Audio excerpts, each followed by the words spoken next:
Hello friends, welcome back to our YouTube channel Vidya Mahasagar. आज हम फिर से बात करेंगे angle between two parametric curve, जो डिफरेंशियल ज्योमेट्री का बहुत ही इंपॉर्टेंट टॉपिक है। बढ़ते हैं यहाँ से आगे की ओर। इससे पहले आपने हमारे चैनल को सब्सक्राइब नहीं किया तो प्लीज़ सब्सक्राइब कर लीजिए। तो चलिए शुरू करते हैं आज की वीडियो। सबसे पहले angle between two parametric curve, इस टाइप का आपका डायग्राम बन जाएगा। लेट R1 और R2 दो टेंजेंट वेक्टर हो जाएंगे पैरामेट्रिक कर्व के। If omega be the angle between them, अगर ओमेगा उनके बीच का एंगल होगा तो cos omega equal to R1 dot R2 upon mod R1 mod R2 that it is equal to F upon under root E जी।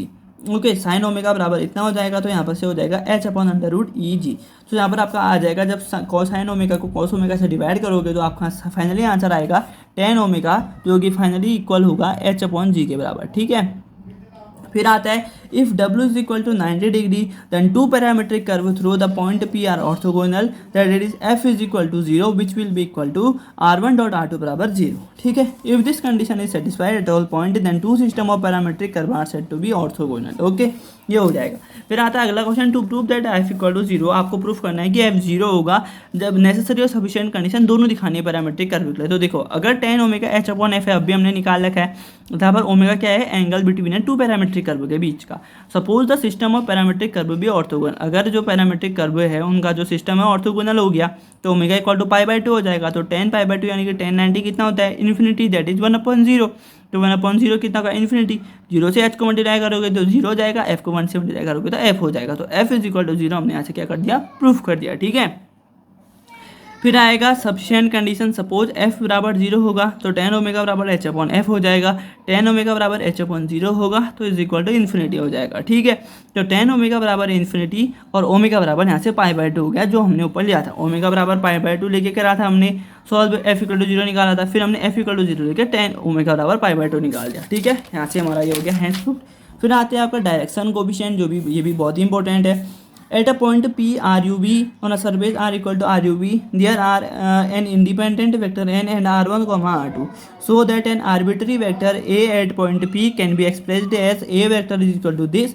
जहाँ पर lambda R1 plus mu R2 बराबर क्या होगा, टेंजेंशियल पार्ट हो जाएगा A का, और T equal to lambda R1 plus mu R2 हो जाएगा। ठीक है, तो mod tau equal to lambda R1 plus mu R2 is equal to इतना हो जाएगा। ठीक है, और जो नॉर्मल कंपोनेंट होता है AN का, डिफाइंड एज AN बराबर A vector dot n cap. To describe the direction at tangent plane at P, use the component of unit vector E and direction R, L and M। यहाँ पर E square बराबर M हो जाएगा आपका, और 1 बराबर L R1 plus M R2। ठीक है, तो 1 equal to EL square plus 2FLM plus GM square हो जाएगा। ठीक है, यहाँ से आपका ये आ जाएगा। फिर आते हैं आपका क्वेश्चन से पहले एक छोटा सा स्टेटमेंट है कि let T be the tangential vector to the surface at a point P. Suppose the unit vector in direction of T is E cap are the component of unit vector, then E cap is equal to this, then L M are called direction coefficient of the direction represented by T, minus L minus M are also direction coefficient. Find the angle between two direction on the surface at a point P. ठीक है, तो आप इसको इस तरीके से solve करोगे, आप यहाँ पर देख सकते हैं। ठीक है, सॉल्व हुआ, ई बराबर इतना आया और ई डैश बराबर इतना आया, कॉस थीटा बराबर E cross E dot E theta. तो ई डॉट ई थीटा निकालोगे तो इस तरीके का फॉर्मूला आएगा, कॉस थीटा बराबर दिस, साइन थीटा बराबर ई क्रॉस ई डैश होता है, कॉस साइन थीटा इतना निकालोगे, इतना आ जाएगा। ठीक है, फिर उसके बाद अगर आप टेन थीटा निकालना चाहोगे तो फाइनली आप टेन थीटा भी निकाल सकते हैं। ठीक है, तो ठीक है, तो हमने यहाँ पर ये देखा टेन थीटा बराबर इतना आ जाएगा। फिर अब हम डायरेक्शन रेशियोज की बात करेंगे, तो L M are the direction coefficient of direction on the surface, then the number lambda और म्यू क्या हो जाएंगे, प्रोपोर्शन हो जाएंगे एल और एम के। ठीक है, अगर लैम्डा म्यू डायरेक्शन रेशियोज हैं तो एल एम आपके क्या हो जाएंगे, डायरेक्शन कोसाइन हो जाएंगे। रिलेशन बिटवीन एल और एम एंड लैम्डा म्यू, तो by the definition of direction ratios lambda mu and proportion to M M, तो L upon lambda is equal to M upon mu is equal to C हो जाएगा। तो L equal to lambda C और M equal to C mu हो जाएगा। But लेकिन हम जानते हैं कि E L square plus 2FLM plus GM square बराबर 1 होता है। एल की जगह यादी वैल्यू, एम की जगह यादी वैल्यू आप पुट करेंगे तो आपका सी स्क्वायर इक्वल टू इतना आ जाएगा। ठीक है, उसके बाद आगे को सॉल्व करोगे तो सी इक्वल टू इतना आ जाएगा। तो एल एम बराबर जी लैम्डा कॉमा सी म्यू बराबर इतना आ जाएगा। ठीक है, तो लैम्डा अपॉन दिस और कॉमा सी, क्योंकि सी की वैल्यू आपकी इतनी आई है तो सी लैम्डा यानी कि लैम्ड सी की जगह वैल्यू रख दोगे तो लैम्डा बराबर इतना और सी एल बराबर इतना और म्यू एम बराबर इतना आ जाएगा, म्यू अपॉन दिस। ठीक है, अब आपको क्वेश्चन है कि find the direction coefficient making an angle pi with the direction coefficient L M, यानी कि आपको 90 डिग्री का एंगल फाइंड करना है क्योंकि यहाँ बना रहा होगा। ठीक है, डायरेक्शन कोफिशिएंट फाइंड करने हैं, सॉरी। अगर आपको थीटा पाई बाय 2 दिया है और ई एल एल डैश इतना दे रखा है, ये क्वेश्चन नंबर 1 होगी। H L M dash minus M L dash बराबर 1 होता है, ये क्वेश्चन नंबर 2 हो गई। इस क्वेश्चन 1 में भी रिटर्न एज इस फॉर्म में हम इक्वेशन 1 को लिख सकते हैं, यहाँ पर एल डैश अपॉन इतना equal to minus M dash upon इतना इक्वल टू ए, हमने कोई कॉन्स्टेंट मान लिया। फिर जब हम इसको क्रॉस मल्टीप्लाई करेंगे तो एल इक्वल टू इसके हाथ क्रॉस मल्टीप्लाई किया तो एल इक्वल टू इतना आ गया, एम डैश इक्वल टू इतना आ गया, ठीक है। ये हमारी क्वेश्चन नंबर 3 होगी। अब एल डैश और एम डैश की वैल्यू क्वेश्चन नंबर 2 में जब आप पुट करोगे तो आपका इतना आएगा, जहाँ पर 1 अपॉन ए बराबर कितना आ जाएगा, एच आ जाएगा, क्योंकि जो ये पूरा होता है इतना हमने अगर कितना होता है वो 1 के बराबर होता है, तो 1 अपॉन ए बराबर एच आया हमारा यहाँ से, ठीक। तो यहाँ से फाइनली आ गया हमारा आंसर। फिर हम एक्सप्रेशन है हमारे पास, expression for the angle between any two intersecting curve. अब इंटरसेक्टिंग कर्व के बीच में जो हमारा है तो वो क्या है कि आर डी आर बराबर R one D U plus R two D V, del R बराबर R one del U plus R two del V. तो if psi be the angle between these two, तो cos psi बराबर इतना हो जाएगा, sign Sai बराबर इतना हो जाएगा। यहाँ पर आप देख सकते हैं, अब साइन साई कॉस साई आपके पास है तो आप टेन साई आराम से निकाल सकते हो। तो टेन साई निकाल के साई की जगह पाई बाय 2 रखा, तो E del U D U plus F D U del V plus del D V del U plus G del V D V बराबर 0 हो गया, ठीक है। फिर आता है केस फर्स्ट, अगर angle between the direction D U del V and the parametric curve V is equal to constant है, तो सिंस वी बराबर कॉन्स्टेंट हो गया तो डेल वी बराबर 0, तो डेल आर बराबर इतना हो जाएगा, R one del U plus R two del V, तो डेल आर बराबर इतना, तो डी एस बराबर mod del R is equal to इतना हो जाएगा, तो कॉस साई बराबर इतना आया, साइन साई बराबर इतना आया, तो टेन साई बराबर इतना आ जाएगा, क्योंकि टेन साई बराबर sine psi upon cos psi होता है, ठीक है। फिर केस 2 आएगा, अगर angle between the direction and the parametric curve U equal to constant, तो यू कॉन्स्टेंट हुआ तो इस तरीके से आप कॉस साई इतना हो जाएगा, आपका यहाँ पर कॉस साई इतना है और कॉस साई इतना निकाला तो साइन साई बराबर इतना आ जाएगा, ठीक है। फिर आता है so that the curves bisecting the angle between the parametric curves are given by this. इससे हमको देता है, हमें दिखाना है, अगर हमने साई माना कि angle between any to curves है तो कॉस साई बराबर इतना हो गया, ठीक है। तो let del U del be reverse the parametric curves and D U D V the required curves, तो साई वन एंगल हो जाएगा, तो कॉस साई वन बराबर इतना आया। सिमिलरली साई टू एंगल हो गया बिटवीन द पैरामेट्रिक कर्व्स और यू कॉन्स्टेंट हो गया, तो कॉस साई टू बराबर इतना आ जाएगा, ठीक है। फिर इस पैरामेट्रिक कर्व से साई वन और साई टू बराबर हो गया, तो दैट इज इतना बराबर इतना आ गया, तो del U root E minus D U minus root G D V equal to 0 हो गया, तो कर्व इतना आ जाएगा, तो इसको स्क्वायरिंग करेंगे दोनों साइड, तो hence the required curve are given by the differential equation E D U square minus G D V square बराबर 0 हो जाएगा, ठीक है। तो we find the equation of the tangent plane and normal to the surface X Y Z is equal to 4 at the point 1 2 2। तो equation of the surface क्या हो जाएगी आपकी 1 हो जाएगी, differentiating equation with respect to X Y Z, हमको del F one del X इतना मिलेगा, del F one del Y इतना मिलेगा, del F one del Z इतना मिलेगा।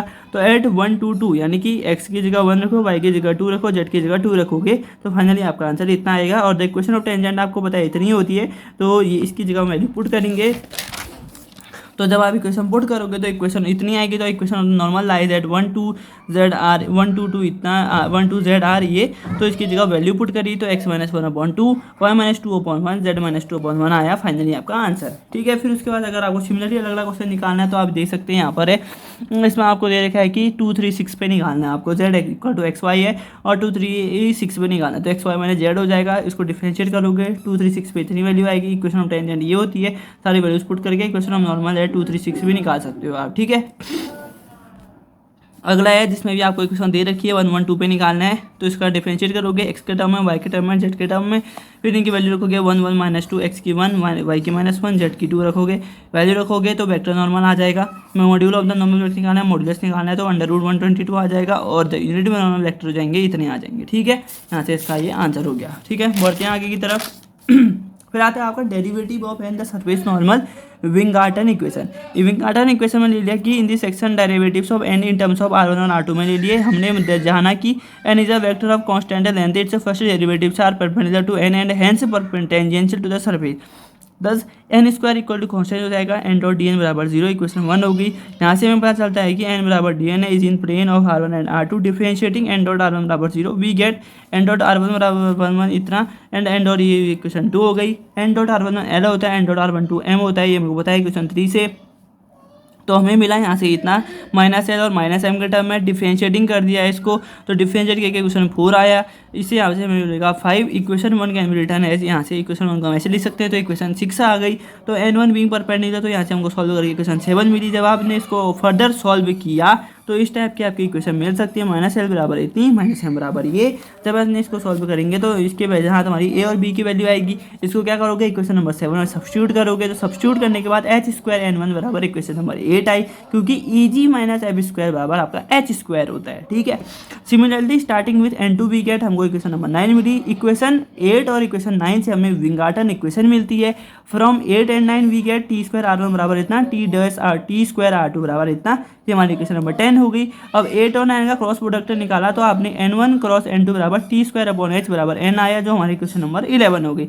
अब प्रॉपर्टी 1 आपकी कहती है कि सिंस डी एन बराबर n1 du1 है, तो इतना सॉल्व करोगे तो है the second fundamental form, namely L D U square plus 2m du dv plus n dv square can be express as minus T N dot T R से हम उसको एक्सप्रेस कर सकते हैं। ठीक है, और जो स्केलर ट्रिपल प्रोडक्ट होगा n डॉट n1 का, यहाँ पर देख सकते हैं स्केलर ट्रिपल प्रोडक्ट ये निकाल रखे 1 2 3 4 5 इसके क्या होंगे, स्केलर ट्रिपल प्रोडक्ट। ठीक है, फिर आता है आपका अगला क्वेश्चन, जहाँ पर आपको फॉर्मूला डिड्यूस करना है, यानी कि आपको दिखा है नहीं कि H N cross N one बराबर इतना होता है और इतना बराबर इतना होता है। तो ठीक है, तो आपने हमको पता है कि इतना 1 होता है, तो इसको डिफरेंशिएट किया तो इक्वेशन नंबर 2 आ गई। टेकिंग क्रॉस प्रोडक्ट लिया तो हमने इक्वेशन नंबर 3 आ जाएगी। Using the vector quantity use करके हमने RHS ऑफ 3 वी गेट, हमको इतना मिला। ठीक है, यहाँ पर देख लीजिए आप। फिर एन डॉट आर वन बराबर 0 है और एन डॉट आर टू बराबर भी इतना होगा। फिर हमने डिफरेंशिएट किया 1 को विद रिस्पेक्ट टू वी, हमें मिला equation number 4। Taking cross product of both sides of equation 4 with N we have इतना मिला। ठीक है, तो हमको minus M R two plus N R one मिल गया, जो हमको प्रूफ करना था।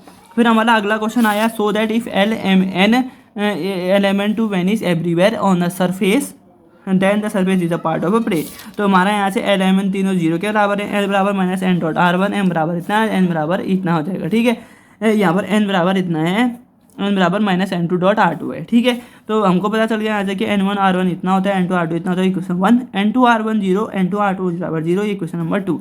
यहाँ से मिला हमको r1 बराबर 0, r2 बराबर डज नॉट इक्वल टू 0, तो यहाँ से n1 इक्वल टू 0 मिला और यहाँ से हमारी सारी इक्वेशन आई। ठीक है, फिर जब हम इसको ऑन फर्दर सॉल्व करते जाएंगे तो यहाँ से हमें इक्वेशन मिली और इसे हम क्या करेंगे, फाइनली हैंस प्रूव्ड। ठीक है, फिर एक और क्वेश्चन हम यहाँ पर सॉल्व कर लेते हैं। आपको दिखाना है कि ई अपॉन एल बराबर एफ अपॉन एम है बराबर जी अपॉन एन है, इज होल्ड इधर प्लेन और स्फेरिकल है। तो आपको इस तरीके से आपको सॉल्व कर सकते हैं, यहाँ पर देख सकते हैं। ठीक है, ये क्वेश्चन इंपॉर्टेंट है। हमने मान लिया कि ये 1/μ के बराबर है, तो हमने यहाँ से इनको जब क्रॉस मल्टीप्लाई किया तो एल की वैल्यू, एम की वैल्यू और एन की वैल्यू आई। फिर एल एम एन की वैल्यू दोनों जगह पुट करी तो हमारा इतना आया।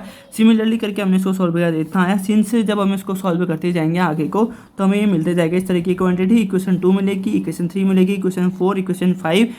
2 को वी के रिस्पेक्ट में करा डिफरेंशिएट तो इक्वेशन 4 मिली। 3 को यू के रिस्पेक्ट में डिफरेंशिएट किया तो हमें इक्वेशन नंबर 5 मिली। ठीक है, इक्वेशन 5 मिली। अब क्या करा हमने, सब्ट्रैक्टिंग 5 and 4 वी गेट, हमें इक्वेशन नंबर 6 मिल गई। अब इक्वेशन 6 हमारा होल्ड करेगा μ1 0 के बराबर और μ2 0 के बराबर, तो हमें r1 बराबर इतना मिल गया।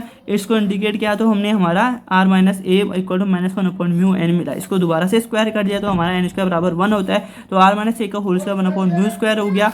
और यहाँ से हमारा μ इक्वल टू 0 हो जाएगा। 2 और 3 इक्वेशन से हमें n1 भी 0 मिल गया और n2 भी 0 मिल गया। ठीक है, इससे हमें पता चलता है कि n कॉन्स्टेंट है, being independent of u and v, thus n is a constant vector at every point of the surface, hence the surface is a plane surface। ठीक है, तो इस तरीके से हम इसको सॉल्व करेंगे। अगली वीडियो में हम फैमिलीज ऑफ कर्व्स के बारे में बात करेंगे। तब तक के लिए आप हमारी वीडियो लाइक करें, शेयर करें, कमेंट करें, चैनल को सब्सक्राइब जरूर कर लें ऐसे ही इंपॉर्टेंट वीडियोस के लिए। तब तक के 2 गज की दूरी, मास्क की जरूरी, अपना ध्यान रखें, अपने घर वालों का ध्यान रखें, आसपास साफ सफाई बनाए रखें। मिलते हैं नेक्स्ट वीडियो में, तब तक thanks for watching, take care, जय हिंद, जय भारत।